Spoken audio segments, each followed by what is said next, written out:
So where does neoliberalism come from?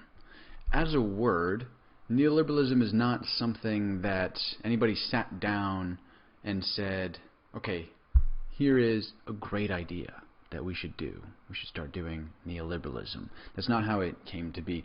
The word came about to describe all of the stuff that we see around us today. So the policies, the actions came first, and neoliberalism came later to describe what was going on. So neoliberal economics were born out of something known as the Friedman Doctrine, which we'll talk about in another video. And neoliberal ideas only started to take hold in the 1980s under Ronald Reagan and Margaret Thatcher in the United States and in the UK. That's where our story begins. There was no word for it back then. It was a set of random, seemingly disconnected ideas. An example of one neoliberal idea is trickle-down economics. Let's cut the cut the highest tax rates for the highest tax bracket, and by giving the wealthiest people in our country more money, they will invest it back into the economy, and everybody will benefit. Everybody will get to get some of the money raining down from up top. That's trickle-down economics.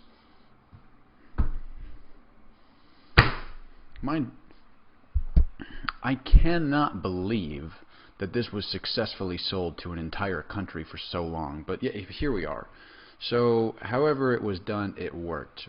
Reagan was sat there with his easel pointing at a chart explaining trickle-down economics to the country, and they bought it hook, line, and sinker. Why wouldn't they, though? Their president was telling them it was a good idea to do that. So I don't fault the people that were essentially just living their lives during all of this. But neoliberal economics, it's a doozy. It's a doozy. So we're going to take a look at where it comes from. The word, the important thing to remember, the word came after the ideas to describe the ideas. Similar to capitalism, Adam Smith never used the word capitalism in his work, The Wealth of Nations. He talks about markets. The word capitalism only came about from our friend Karl Marx, who was criticizing it, and he gave it the name capitalism. In the very same way, neoliberalism was a word that was created to criticize what was happening. A lot of people are studying this now. We'll take a look at some of these scholars, but the interesting fact here is that both with capitalism and with neoliberalism, which is kind of our current form of capitalism, but a little bit more than that, the word comes after the ideas. So that's important to know,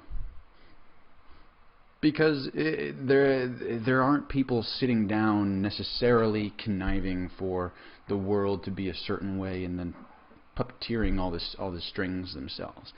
It's not that perfect.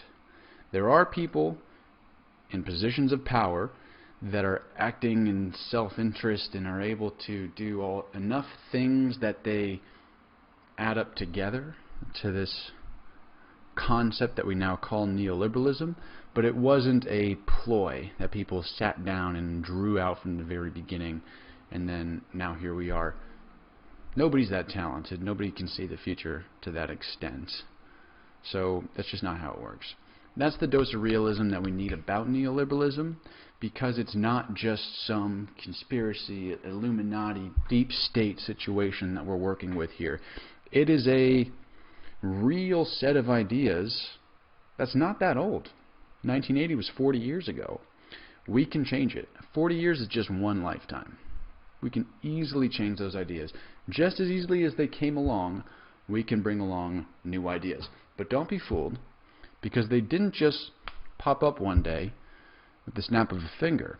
Milton Friedman was spewing his bullshit for years before Reagan listened to him and started to implement these ideas.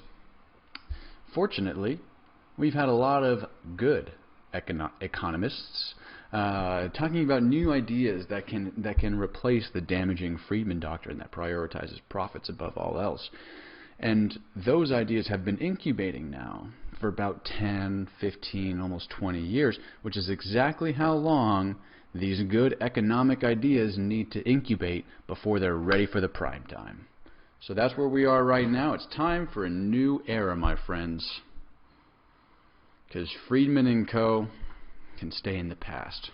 We don't need you no more. Let's take a closer look at some of Friedman's ideas.